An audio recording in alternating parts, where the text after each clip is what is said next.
আগামী ৯ ডিসেম্বর কোচবিহারে আসতে চলেছেন রাজ্যের মুখ্যমন্ত্রী মমতা বন্দ্যোপাধ্যায়। এদিন বেলা 11:30 নাগাদ কোচবিহার রাসমেলা ময়দানে এক জনসভায় বক্তব্য রাখবেন তিনি। রবিবার এক ভিডিও বার্তায় একথা জানালেন তৃণমূল কংগ্রেসের কোচবিহার জেলা সভাপতি অভিজিৎ দেবভৌমিক। এদিন তিনি জানান, কোচবিহার জেলা তৃণমূল কংগ্রেস এই কর্মসূচির আয়োজন করছে মুখ্যমন্ত্রী। এই জনসভাকে সফল করতেই সোমবার প্রস্তুতি সভার ডাক দেওয়া হয়েছে। মঙ্গলবার দলের কোচবিহার জেলা কমিটির একটি বর্ধিত সভা ডাকা হয়েছে কোচবিহার রবীন্দ্র ভবনে। এরপরই জেলা জুড়ে অঞ্চলে অঞ্চলে এবং ব্লক স্তরে এই জনসভা সফল করার উদ্দেশ্যে প্রস্তুতি গ্রহণ করা হবে। মুখ্যমন্ত্রীর এই জনসভাকে কেন্দ্র করে জেলার বিভিন্ন অঞ্চলের বুথে বুথে মিছিল হবে। এছাড়াও ব্লক স্তরে মিছিল ও প্রস্তুতি সভা করা হবে। এদিন অভিজিৎ দেবভৌমিক বলেন, রাজ্য জুড়ে এসআইআর এর আবহে সাধারণ মানুষের মধ্যে একটি আতঙ্ক ছড়িয়ে আছে। কৃত্রিম আকারে মানুষকে আতঙ্কিত করে দিয়েছে কেন্দ্রের বিজেপি এবং বিজেপি পরিচালিত নির্বাচন কমিশন। এই সময় মুখ্যমন্ত্রীর বক্তব্য শোনার জন্য লক্ষাধিক মানুষের ভিড় হবে বলে নিশ্চিত তারা, বলে জানিয়েছেন এদিন।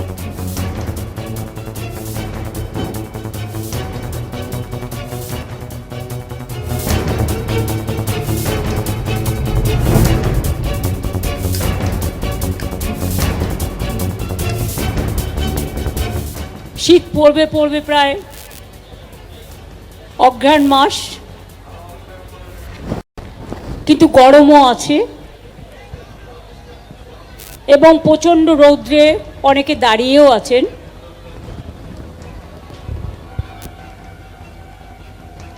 অনেকক্ষণ ধরে আপনাদের সকলকে আমার প্রণাম।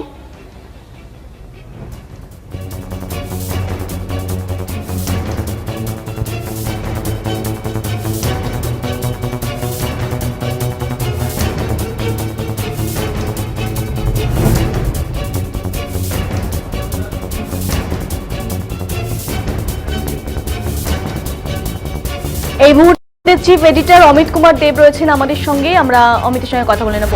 অমিত, আমরা জানি একেবারে এসআইআর আতঙ্ক গ্রাস করেছে সকল মানুষকে, যাদের ভোটার লিস্টে নাম নিয়ে কিন্তু একটা আতঙ্ক, এই যে বিজেপির নামে একটা সে চলছে, যে বিজেপি একটা ভয়ের সৃষ্টি করে রেখেছে। আমরা জানি 2026-এ রয়েছে নির্বাচন, তার আগে এই যে ভয়াল বাতাবরণ, কি বলবে তার মধ্যে মুখ্যমন্ত্রীর আগমন, কি বার্তা দিতে পারেন তিনি?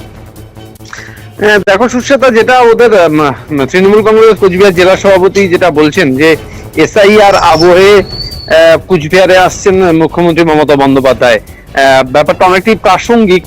কারণ মানুষ তার কথা শুনতে চান, তিনি কি বার্তা দিতে চান রাজ্যবাসীকে, জেলাবাসীকে, সেটার অপেক্ষায় অনেকেই আছেন। প্রচুর মানুষ আছেন এবং তারা সেই বক্তব্য শুনতে যাবেন। এই নিয়ে কিন্তু কোনো দ্বিধা নেই তৃণমূল নেতৃত্বের, এবং তারা যেটা বলছেন যে এই আবহে, এসআইআর আবহে কিন্তু লক্ষাধিক মানুষের ভিড় জমতে পারে জনসভায়। কিন্তু প্রশ্নটা দেখো অন্য জায়গায়, শুধুমাত্র এসআইআর নিয়ে মুখ্যমন্ত্রীর কোচবিহারে আগমন এই বিষয়টাকে শর্ট আউট করলে পরে কিন্তু ভুল হবে। তার কারণ রাজনৈতিক প্রেক্ষাপট একটা বড় কারণ মুখ্যমন্ত্রীর কোচবিহারে আসার বলে মনে করছেন ওয়াকিবহাল মহল। তার কারণ গতকাল কোচবিহারের মেখলিগঞ্জের চ্যাংড়াবান্ধায় এসেছিলেন শুভেন্দু অধিকারী। গতকালই কিন্তু সিপিআইএম এর যাত্রা, বাংলা ভাষায় যাত্রা শুরু হয়েছে তুফানগঞ্জ থেকে। তাদের রাজ্য সম্পাদক তিনি কোচবিহারে ছিলেন, তাদের নেত্রী মীনাক্ষী মুখার্জি কোচবিহারে ছিলেন।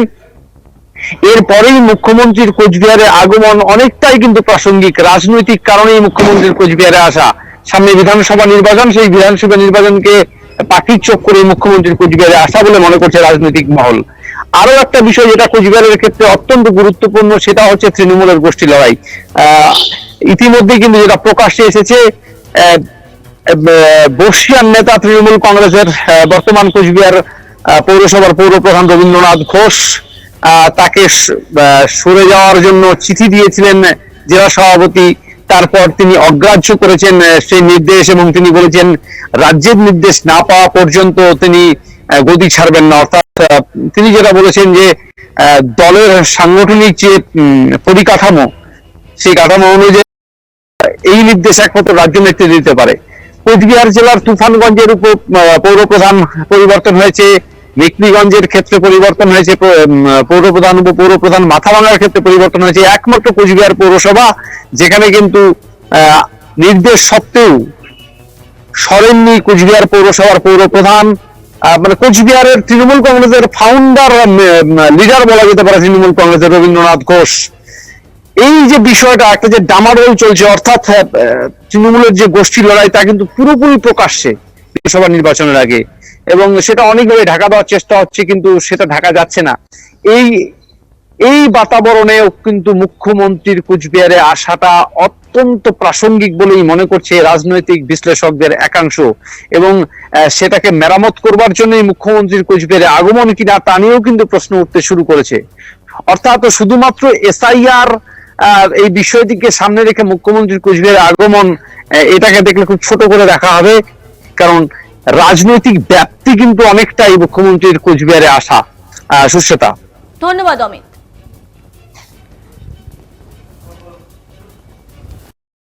একেবারেই আমাদের চিফ এডিটর যেমন জানালেন যে এসআইআর কিন্তু একটি লঘু বিষয়, সেখানে কিন্তু রাজনৈতিক যে ডামাডোল পরিস্থিতি ইতিমধ্যেই কোচবিহারে তৈরি হয়ে রয়েছে, সেই পরিস্থিতির জন্য কিন্তু আগমন হতেই পারে, কারণ সেখানে তো 9 তারিখে মানে বোঝা যাবে মুখ্যমন্ত্রী ঠিক কি বার্তা দিচ্ছেন, কারণ আর হাতে গোনা কয়েক মাস রয়েছে। আমরা জানি বিধানসভা নির্বাচন, সেই নির্বাচনের প্রাক মুহূর্তে কিন্তু মুখ্যমন্ত্রীর আগমন এই কোচবিহারের তৃণমূল অনুরাগী যারা রয়েছেন তাদেরকে কিন্তু যথেষ্ট আশাবাদী, এবং মুখ্যমন্ত্রী ঠিক কি বার্তা দিচ্ছে সেদিকে কিন্তু মুখিয়ে রয়েছেন কোচবিহারবাসী।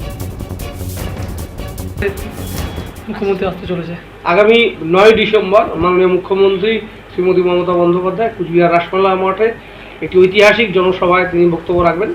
কুচবিহার জেলা তৃণমূল কংগ্রেস এই কর্মসূচির আয়োজন করতে চলেছে। আগামীকালই আমরা প্রস্তুতি সভা ডেকেছি, এবং আগামী পরশুদিন জেলা পার্টির একটি বর্ধিত সভা রবীন্দ্র ভবনে অনুষ্ঠিত হবে বিকেল 5টায়। সেখানে জেলার সমস্ত বিধায়ক, মন্ত্রী, সাংসদ তারা উপস্থিত থাকবেন।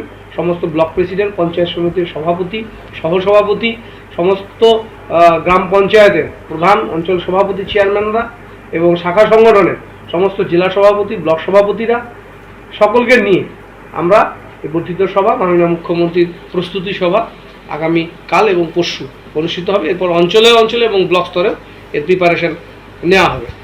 যে মাননীয় মুখ্যমন্ত্রীর এই জনসভাকে কেন্দ্র করে সমস্ত অঞ্চলে বুথে বুথে মিছিল হবে, ব্লক স্তরে মিছিল হবে, প্রস্তুতি সভা হবে। আমরা অত্যন্ত আনন্দিত। লোকসভা নির্বাচনের ফলাফলের পরেই উনি একবার এসেছিলেন মাননীয় মুখ্যমন্ত্রী, কিন্তু সেবার কোনো কর্মসূচি উনি সেভাবে রাখেননি, মন্দিরে পুজো দিয়ে বেরিয়ে গেছেন। এবারে একটা বড় মাপের কর্মসূচি করার আমরা সুযোগ পেয়েছি, এবং এসআইআরের এই আবহে যেখানে মানুষের মধ্যে একটা আতঙ্ক ছড়িয়ে আছে, মানুষকে কৃত্রিম আকারে আতঙ্কিত করে দিয়েছে কেন্দ্রের বিজেপি এবং বিজেপি পরিচালিত নির্বাচন কমিশন, সেই সময় মাননীয় মুখ্যমন্ত্রীর বক্তব্য শোনার জন্য বহু মানুষের ভিড় হবে, লক্ষাধিক মানুষের ভিড় হবে, এটা আমরা নিশ্চিত।